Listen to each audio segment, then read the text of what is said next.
आशालता कांबळे। आपण आज थेरीगाथा या विषयाची ओळख करून घेणार आहोत। स्त्रियांच्या जीवनावर प्रभाव पाडू शकेल असा थेरीगाथा हा एक महत्त्वाचा भारतीय ग्रंथ आहे। पाली भाषेतील बौद्ध वाङ्मयात थेरीगाथा या विषयातून त्यावेळच्या स्त्रियांनी स्त्रीत्वावर मात करत माणूस म्हणून स्वतःच्या जीवनाची वाटचाल कशी केली याचे पुरावे सापडतात। इसवी सन पूर्व 6वे शतक ते इसवी सन पूर्व 3रं शतक या कालखंडातील या स्त्रिया आहेत। म्हणजे तथागत गौतम बुद्ध ते सम्राट अशोक या कालखंडातील या स्त्रिया। त्यांनी त्यावेळच्या स्त्रियांना आशादायी मार्ग दाखवला, त्यांना आत्मविश्वास दिला।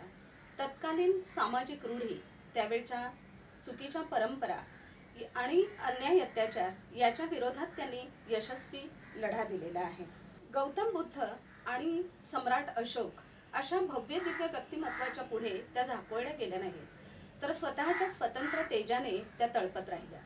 बौद्ध साहित्याच्या अभ्यासक डॉक्टर लता छत्रे या संदर्भात असं म्हणतात की थेरीगाथातील स्त्री व्यक्तिरेखा या स्वतंत्र विचार करणाऱ्या आणि धाडसीपणाने निर्णय घेणाऱ्या अशा आहेत।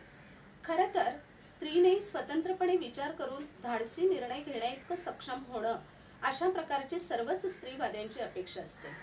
पण जगभरातील स्त्रीवादी प्रवाह याच्यापेक्षा थेरीगाथातील स्त्रीवादी प्रवाह हा यासाठी वेगळा आहे की या विचारामध्ये स्त्रीला स्त्रीत्वाच्या जाणीवेतून मुक्त होऊन त्याच्या पलीकडे पाहायला लावायची दृष्टी आहे। म्हणजे स्त्री म्हणून त्यामध्ये अडकायचं पण नाही किंवा निसर्गाने स्त्री म्हणून दिलेल्या भूमिका नाकारायच्या पण नाहीत आणि त्यामध्ये गुंतून पण पडायचं नाही। त्याच्याही पलीकडे जाऊन स्वतःकडे बघायचं, म्हणजे स्त्रीत्वाचा अभिमानही बाळगायचा नाही आणि त्याची भीतीही बाळगायची नाही, तर या दोन्ही भावनातून मुक्त होऊन स्वतःकडे माणूस म्हणून पाहायचं आणि स्वतःमधल्या आंतरिक सामर्थ्याचा विकास करीत एक समर्थशील माणूस म्हणून जगायचं, अशा पद्धतीचा संदेश याच्यातून दिलेला आहे। स्त्रीसाठी इतका सामर्थ्यशाली संदेश देणारा हा ग्रंथ भारतातील स्त्रीला मात्र कितीतरी वर्षापासून माहीतच नव्हता। त्याचं कारण असं की हा जो बौद्ध वाङ्मयातील ही सगळी ग्रंथ संपदा दडपून टाकण्याचा प्रयत्न केला गेलेला होता, तर त्यामुळे याही ग्रंथाची ओळख या देशामध्ये झालेली नव्हती। प्रसिद्ध स्त्रीवादी लेखिका गीता साने यांच्या मते बौद्ध वाङ्मयात आढळणाऱ्या आणि समाजाच्या सर्व थरातून येणाऱ्या या स्त्रियांचं सुखदुःख याला मानवी स्पर्श झालेला आहे आणि त्यांनी केलेला अन्यायाचा प्रतिकार हा माणूसपणाच्या भावनेतून केलेला आहे। कदाचित म्हणूनच इथल्या समाज धुरीणांनी त्यावर विस्मृतीचा पडदा टाकलेला असावा। संपूर्ण जगामध्ये या ग्रंथाची जी पहिल्यांदा ओळख करून दिलेली आहे त्याचं श्रेय जातं प्रोफेसर आर पिशेल या जर्मन पंडितांना। त्यानंतर प्रोफेसर रिस डेव्हिड्स यांनी या ग्रंथाचा इंग्रजीमध्ये अनुवाद केलेला आहे आणि इसवी सन 1909 मध्ये इंग्रजी भाषेतील हा ग्रंथ पाश्चात्य जगतामध्ये ओळख करून देण्यासाठी खुला झालेला आहे। त्याची भारतामध्ये मात्र पहिल्यांदा थोड्या प्रमाणात ओळख जी झालेली आहे ती डॉक्टर बाबासाहेब आंबेडकर यांनी 1952 मध्ये हिंदू स्त्रियांची उन्नती आणि अवनती हा जो ग्रंथ लिहिला त्याच्यामध्ये काही बौद्धकालीन स्त्रियांची, कर्तबगार स्त्रियांची ओळख करून दिलेली आहे। त्यानंतर 1956 मध्ये डॉक्टर बाबासाहेब आंबेडकरांनी बुद्ध आणि इस धम्म हा जो ग्रंथ लिहिला त्यामध्ये सुद्धा काही बुद्धकालीन भिक्खुणींची ओळख करून दिलेली आहे। पण संपूर्ण थेरीगाथाची भारतामध्ये जी ओळख झालेली आहे ती कॅथरीन ब्लॅकस्टोन यांच्या women in the footsteps of Buddha या ग्रंथाच्या भारतीय आवृत्तीमुळे आणि तिथून भारतामध्ये याच्यावर लेखन होताना आपल्याला दिसत आहे। आज रूपा कुलकर्णी किंवा लता छत्रे यांच्या लेखणीतून थेरीगाथांची ओळख आपल्याला दिसून येते। थेरीगाथातील एकूण 73 भिक्खुणींच्या 522 गाथांमध्ये कधी बुद्धांनी थेरींशी संवाद केलाय, तर कधी थेरींनी प्रतिगामी प्रवृत्तीच्या माराशी संवाद केलाय, तर कधी थेरींचा स्वतःशी संवाद झालाय। अशा स्वरूपाच्या वचनांमध्ये त्यांचं सामर्थ्यशील अशा जीवनाचं प्रतिबिंब उमटलेलं दिसतं। वैदिक काळातील सुरुवातीला गार्गी मैत्रेयी यांच्या विद्वत्तेला अधोरेखित करणारी जी समाज व्यवस्था होती ती समाज व्यवस्था पुढे पितृसत्ताक समाज व्यवस्थेमध्ये परावर्तित झाली आणि त्यानंतर ब्राह्मणी धर्माधिष्ठित अशा प्रकारच्या जात पितृसत्ताक व्यवस्थेमध्ये इथल्या स्त्रीचं जीवन बंदिस्त केलं गेलं त्यावेळचा हा कालावधी आहे। या कालावधीमध्ये बुद्धांनी ही समाज व्यवस्था नाकारायचं क्रांतिकारी तत्वज्ञान सांगितलं आणि या समता बंधुता मानवतेचं तत्वज्ञान सांगणाऱ्या या तत्वज्ञानाकडे त्यावेळचे कितीतरी लोक आकर्षित झालेले होते। त्यामध्ये जास्त स्त्रिया आकर्षिल्या गेलेल्या होत्या आणि कितीतरी स्त्रियांनी हे तत्वज्ञान मानवतेचं तत्वज्ञान म्हणून स्वीकारलेलं आपल्याला दिसतं।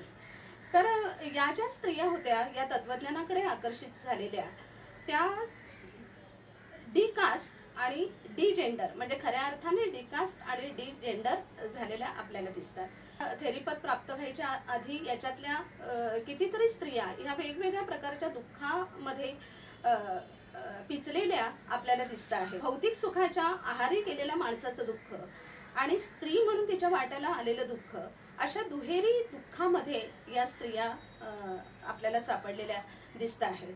तर अशा प्रकारचं दुःख सोसणाऱ्या या स्त्रियांमध्ये कोणी नातलगांच्या वियोगाने वेडीपिशी झालेली होती, तर कोणी स्त्रीत्वाच्या जाणीवेने दबली गेलेली होती, तर कोणी पुरुषाची भोगवस्तू म्हणून त्याची कर्तव्यपूर्ती करता करता मेटाकुटीस आलेली होती, तर कुणी सौंदर्याच्या खोट्या मान सन्मानासाठी तडफडत होती। तर अशा प्रकारच्या दुःखात पिचलेल्या ह्या ज्या स्त्रिया आहेत त्यांना बौद्ध तत्वज्ञान समजल्यानंतर तृष्णेतून मुक्त कसं व्हायचं याचं ज्ञान त्यांनी मिळवलं आणि त्यानंतर त्या मोठ्या जिद्दीने धार्मिक गुलामगिरीतून मुक्त झाल्या आणि मग मानसिक गुलामगिरीतून त्या आपोआपच मुक्त झाल्या आणि त्यानंतर स्वतःच्या तेजाने तळपलेल्या आपल्याला दिसतात। या ज्या थेरी आहेत त्या थेरीचा एक सरळ साधा अर्थ म्हणजे अतिशय आदरणीय स्त्रिया। बुद्धांनी सांगितलेलं जे निर्वाण पदापर्यंत पोहोचण्याचं अर्हत ज्ञानापर्यंत पोहोचण्याचं जे तत्वज्ञान होतं ते किंवा जे ज्ञान होतं ते ज्ञान त्यांना मिळाल्यानंतर त्यांनी तिथपर्यंत आपली वाटचाल केलेली होती आणि मग त्यांनी आयुष्याची जवळजवळ 8-10 वर्ष कोणत्याही प्रकारचा या अशा प्रकारच्या जीवनामध्ये खंड न पडता समुदायासाठी स्वतःचे जीवन त्यांनी जे वाहून घेतलेलं आहे अशा प्रकारच्या स्त्रियांना अत्यंत आदराने थेरी असं म्हटलं जायचं आणि अशा या थेरींनी स्वतःच्या अनुभवांचं जे चित्रण केलेलं आहे स्वतःच्या भाषेमध्ये तो ग्रंथ म्हणजे थेरी गाथा हा ग्रंथ। तर हा जो ग्रंथ आहे हा खरं म्हणजे संपूर्ण जगातील आद्य स्त्री मुक्तिवादी तत्वज्ञान असं या ग्रंथाकडे आपल्याला पाहायला हवं। जगात पहिल्यांदा स्त्रियांनी स्वतःच्या अनुभवावर लिहिलेलं अशा पद्धतीचं हे तत्वज्ञान आपल्याला थेरीगाथा या ग्रंथातून वाचायला मिळतं। म्हणून हा ग्रंथ अतिशय महत्त्वाचा आहे आणि म्हणून याची ओळख जगभरातल्या सर्व स्त्रियांना व्हायला हवी असं मला वाटतं। यातील थेरीपद प्राप्त केलेली जी पहिली भिक्खुणी आहे ती महाप्रजापती गौतमी।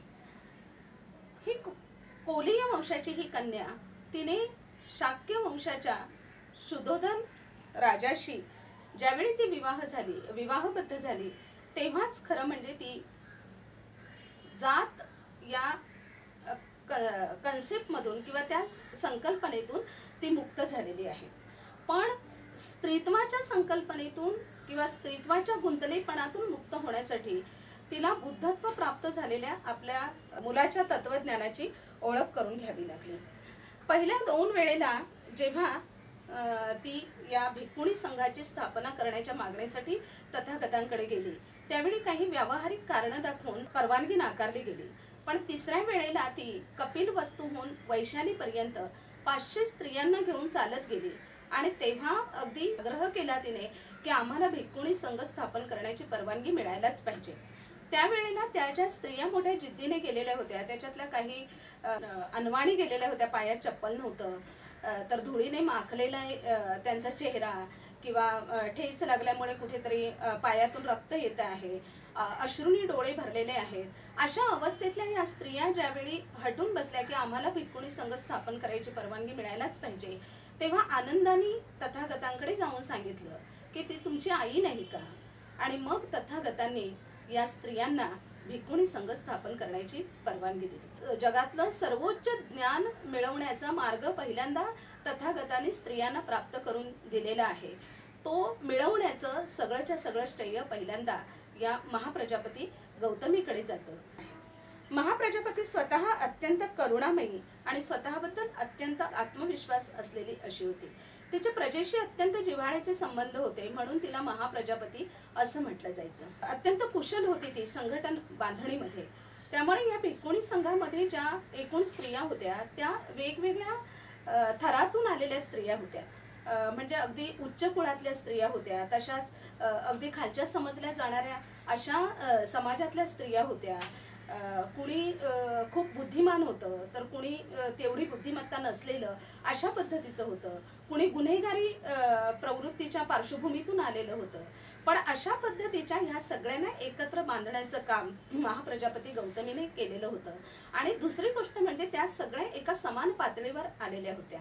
लोकशाही जे तत्व आहे हे लोकशाही तत्व खऱ्या अर्थाने या भिक्खुणी संघामध्ये रुजवण्याचं काम महाप्रजापती गौतमीने केलेलं आहे असं आपल्याला म्हणायला पाहिजे.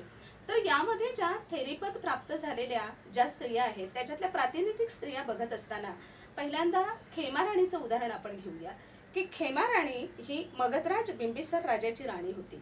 सत्ता, संपत्ती, सौंदर्य अशा सगळ्या बाबतीमध्ये तिला काहीही कमी नव्हतं. अशा पद्धतीची ही खेमाराणी बुद्धांचं तत्वज्ञान पहिल्यांदा ती मान्य करत नव्हती.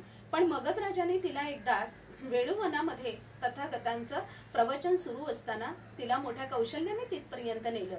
आणि ज्यावेळी तथागताने तिला आपल्या प्रवचनातून अनित्यवादाच्या सिद्धांताची ओळख करून दिली त्यावेळेला तिला हे जे शारीरिक सौंदर्य आहे, शरीराचं सौंदर्य आहे ते नाशवंत आहे याची तिला खात्री पटली. हे तत्वज्ञान तिला समजलं आणि त्यानंतर ती ह्या शरीर सौंदर्याच्या खोट्या मानसन्मानाच्या भावनेतून ती मुक्त झाली आणि थेरीपद तिने प्राप्त केलं. एक अत्यंत प्रज्ञावान थेरी अशा पद्धतीची तिची थेरींच्या इतिहासामध्ये तिची ओळख आहे. एक पूर्णा थेरीची कथा आहे.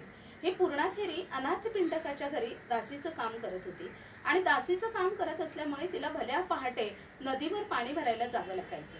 ती जेव्हा नदीवर पाणी भरायला जायची त्यावेळी तिला नेहमी एक दृश्य दिसायचं की त्या नदीमध्ये, त्या नदीच्या थंड पाण्यामध्ये एक ब्राह्मण भल्या पहाटे उभा राहून तिथे आंघोळ करतो आहे आणि ते पाणी सूर्याला अर्पण करतो आहे. तर तिला आश्चर्य वाटलं की ह्याला काही कुणाचं बंधन नाहीये आणि तरी सुद्धा हा अशा पद्धतीने थंडीत का येतो.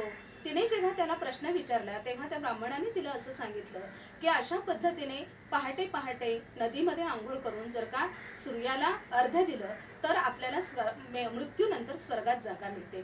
पूर्णा थेरीने त्यांना असा प्रतिप्रश्न केला की जर का नदीच्या थंड पाण्यामध्ये पहाटे आंघोळ करून मृत्यूनंतर स्वर्गात जागा मिळत असेल तर ह्या पाण्यामध्ये सदा सर्व काळ असलेले कासव किंवा मासे ह्यांना तर पहिल्यांदा स्वर्गात जागा मिळायला पाहिजे. पूर्णा थेरीचं हे जे तर्कबुद्धी आहे पूर्णा थेरीची ती ऐकल्यानंतर त्या ब्राह्मणाचं मन परिवर्तन झालं. त्याला समजलं की हे उगीच धर्माने सांगितलेल्या रूढी आपण पाळतो आहोत पण ह्याच्यामध्ये काही तथ्य नाही आहे. हे जेव्हा त्याला समजलं त्यावेळेला तो सुद्धा या अंधश्रद्धेतून मुक्त झाला आणि मग पूर्णा थेरीला अनाथ पिंडकाने दासीपदातून पण मुक्त केलं आणि ही पूर्णा थेरी जी कधीतरी दासी होती ही पूर्णा थेरी थेरीपदापर्यंत जाऊन पोहोचली आणि तिला अत्यंत सन्माननीय अशा पद्धतीचं स्थान या थेरी गाथांमध्ये प्राप्त झालेलं आपण पाहतो आहोत. गीता थेरी नावाची एक थेरी ही सुद्धा अशीच होती की जी थेरीपद प्राप्त व्हायच्या आधी उपवास तापस करायची आणि जेव्हा ती पटाचारीला ती भेटलेली होती आणि त्यानंतर मग पटाचार्याने तिच्यामध्ये परिवर्तन आणलं. पटाचार्य ही एक अतिशय प्रमुख अशी थेरी आहे.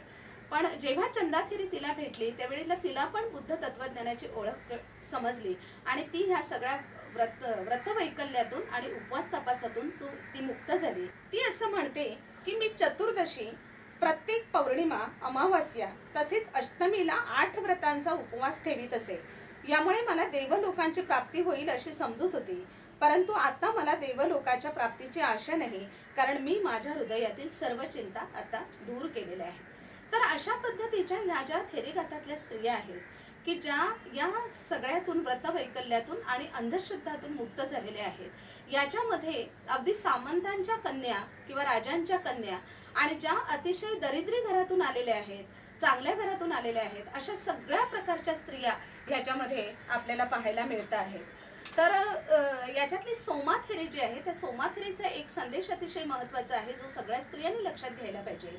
सोमा थेरीचा माराशी संवाद झालेला आहे आणि सोमा थेरी असं म्हणते की स्त्रियांनी जर का मनावर घेतलं तर पुरुषांना सुद्धा अशक्य अशा पद्धतीचं ज्ञान स्त्रिया प्राप्त करू शकतात. तर संपूर्ण जगभरातील स्त्री मुक्तीच्या तत्वज्ञानाचा जो पाया आहे, तो हा सोमा थेरीने सांगितलेलं हे जे तत्वज्ञान आहे, हे जे वाक्य आहे, तोच हा सगळ्या स्त्री मुक्तीच्या तत्वज्ञानाचा पाया आहे असं मला वाटतं. आणि डॉक्टर बाबासाहेब आंबेडकर यांनी भारतीय संविधानामध्ये ज्या वेळेला स्त्रीला माणूस म्हणून हक्क दिलेले आहेत, स्त्रीच्या क्षमतांवर विश्वास ठेवलेला आहे आणि पुरुषाप्रमाणेच स्त्रीला सुद्धा एक व्यक्ती म्हणून संविधानामध्ये स्थान दिलेलं आहे, तर हे जे तत्वज्ञान आहे, हे तत्वज्ञान त्या थेरीगाथांच्या तत्वज्ञानाशी नातं सांगणारं आहे. आणि म्हणूनच भारतीय संविधानामध्ये स्त्रीला जे व्यक्ती म्हणून स्थान दिलेले आहे, त्या स्थानाची जपणूक करत असताना इथल्या स्त्रीने थेरीगाथातील तत्वज्ञानाची सुद्धा ओळख करून घ्यायला पाहिजे असं मला वाटतं.